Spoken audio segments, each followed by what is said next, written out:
So after 9 hours and completing a dozen quests, I have reached the end of the early access of Tides of Numenera. Now I have finished similar games like Divinity Original Sins 2 Early Access and Tyranny. Now with those games as comparison, I could say that there's still a lot of things that Tides of Numenera could improve on. Now my review would just be on the 9 hours of gameplay that I did and some of the things that I have discovered while exploring the game. So I wanted to start with the first thing that you see when you start the game, and that is the main menu. Now looking at Torment Tides of Numenera main menu, now after seeing the trailer I was expecting more of artwork displayed over here.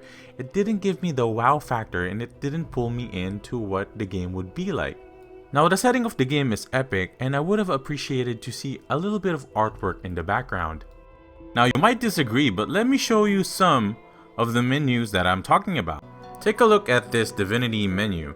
You can see like there's a great keep over at the back with great sunlight, the fire is burning on the front near the statue, and the statue itself is really glorious. Now once we transition to the campaign menu, you can see like there's 4 distinct paintings in the background and 2 detailed statues inside a building, and this focuses on the artwork of the game. Now if you look at Pillars of Eternity, you can see like there's a band of travelers going through the snow while the snow is falling and they're heading toward the city near the lake. And you can see the backdrop of the mountains, it's very beautiful. Looking here now at Tyranny, you can see that there's a dark vibe and you can feel that there's a war going on with the fallen soldiers and the war banner in the middle. It is just a small part of the game and it comes down to preference, but I believe that the menu should be utilized to show the artwork and the direction of the game. Tides of Numenera limits you to a male and a female. Now, I wasn't expecting much of this, but the world introduces you to abhumans and transdimensional creatures. So for CRPGs, you create and choose what kind of characters you will be. Now, this gives the player the chance to tailor their character depending on their playstyle. Some games would have detailed character customization up to the facial features, and some just give you a few options. On Pillar of Eternity and Divinity, I spent a lot of time going through creation of my character, but for Tides, you only have a few options to customize. The difference is that your choice affects the way that you explore the story, but physically, the way that your character looks, there's none.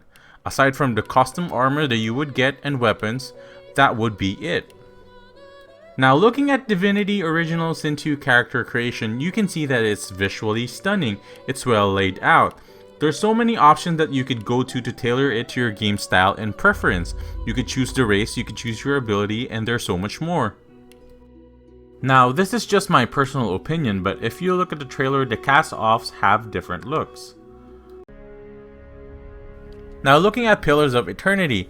Now, you could also select between a male and a female, but the difference is there's a race and a class, and this was what I was expecting for Tides of Numenera, that you could choose the abhuman class and transdimensional class in the game, but you can't. This might be because the changing guide is limited to transferring to humans. Now going back to Tides of Numenera character creation. Now you're given the character called the Last Castoff. The problem is you cannot edit any of the physical traits of the character. He is just the way he is. As you can see that you have 3 stats. The first one is the might, which represents the character's physical strength and health. The speed, which is the character's dexterity, evasion, reaction time. And lastly, the intellect, which is the mental prowess, the willpower, and also it affects your spells. Now if you look at the right, there will be 3 classes.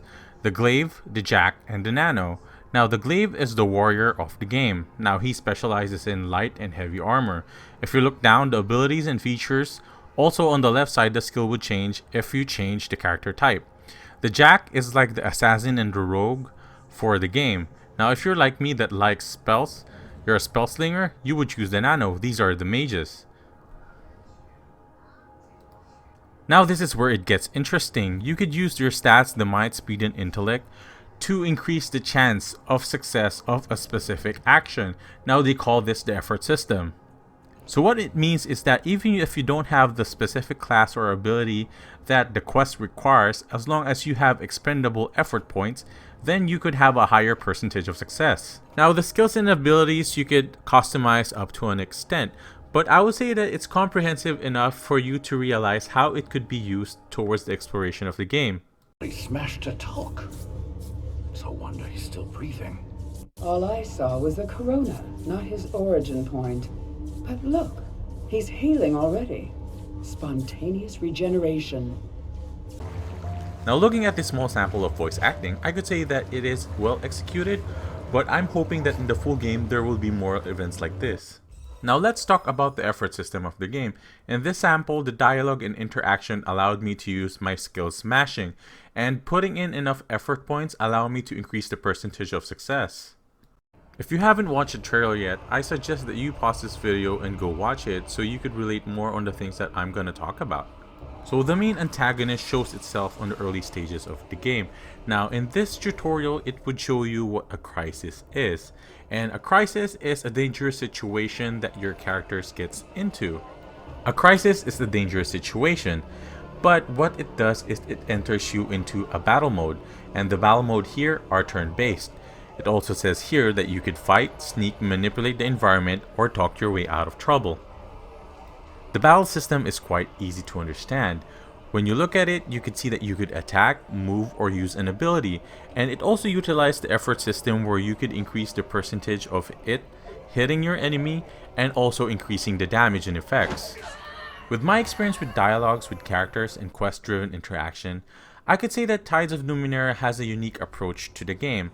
It is not forcing you to always do battle, and sometimes you are faced with difficult decisions most of the time, since you can easily relate to some of the characters because of their brilliant storytelling. Now for example, in this battle, I told the enemy that I would surrender, that I would come peacefully, but after my companion tried to persuade me, later on I decided to attack them instead, and the game rewarded me a buff that would help me in combat. This goes to show that your decisions directly affect gameplay, and it is not just empty conversations. Certain tides are raised, you can gain experience, receive buff and debuffs, and acquire quest items, sometimes get rare treasures. I can safely say that the most detailed part of the games are the quests. After playing through the games, quests can be a little bit intimidating. Some are hard to solve puzzles that require you to do it on the right sequence. Some are secretly related that doesn't let you finish other quests if you haven't finished the other. And some are scattered around that you have to piece up everything in order to complete. This is the challenge I was expecting from a game, and they did not disappoint. Now I hope that that excitement is fulfilled when the full game is released. The game also features imaginative environments and setups that are simply amazing. The only problem for me is the attack and spells that are currently in the game are not as exciting as the Divinity Original Sins 2 combat system. The spells effects that I see are mediocre at best, but I hope to see more when the full game is released. Let me show you the combat system of Divinity Original Sin 2 so you would understand where I'm coming from.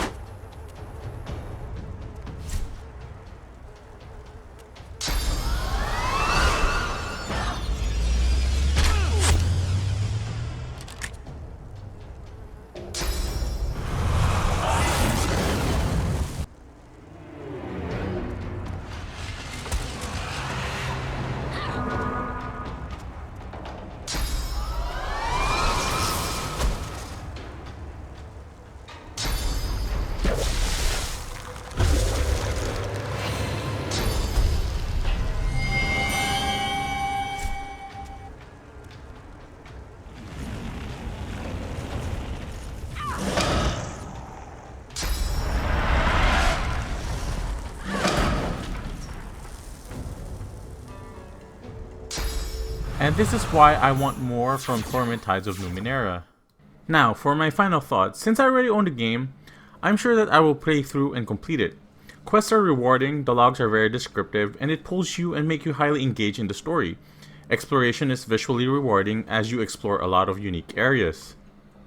I am currently playing this on an IPS 1440p Acer Predator and a GTX 1080, and the looks and feel of the game as well as the performance is superb. The only issue that I had was a quest that bugged out and gave my characters cancer, and it caused a quest to be unsolvable. Controls of the character around the map and navigation through menus are fairly easy. Loading screen have great artworks and give great tips, and does load fast. You will meet a lot of interesting characters and groups in the game.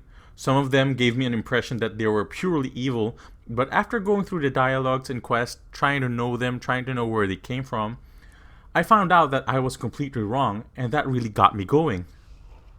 I can honestly say that I enjoyed the game in its current state, but it's incomplete. That's why I'm really optimistic that there will be more improvements, and with a lot of backers like putting their faith in the game, I know the developers will try their best not to disappoint us. Now, for my recommendations, if you like more of the combats, if you like more of the character buildings, and you're not into reading a lot of stories through text, then you might reconsider. But if you love engaging characters, stories, and adventure, then you would definitely enjoy this game. What I can say now is the world is very well designed, it's very engaging, and it seems like the illustrator and the designers didn't scheme on any detail. Well, but with all of that thing said, if you do not own the game yet, I suggest you wait for the full game and upcoming reviews if you're having doubt. It's an excellent game, but I would not highly go recommending it because it's not yet complete. And that is it for my overview. I hope you got the information that you were looking for. I will leave the other exploration up to you, and I don't want to spoil anything further. So, what are your thoughts in the game? Leave a comment down below. Let's discuss. Again guys, this is Gozen. And if you haven't yet, please do subscribe and like, and that will greatly help my channel. I greatly appreciate it. But if you haven't seen any of the gameplays of Tides of Numenera yet, and you're okay with a little bit of spoilers, then I provided the playlist on the right side. Again, this is Gozen signing off.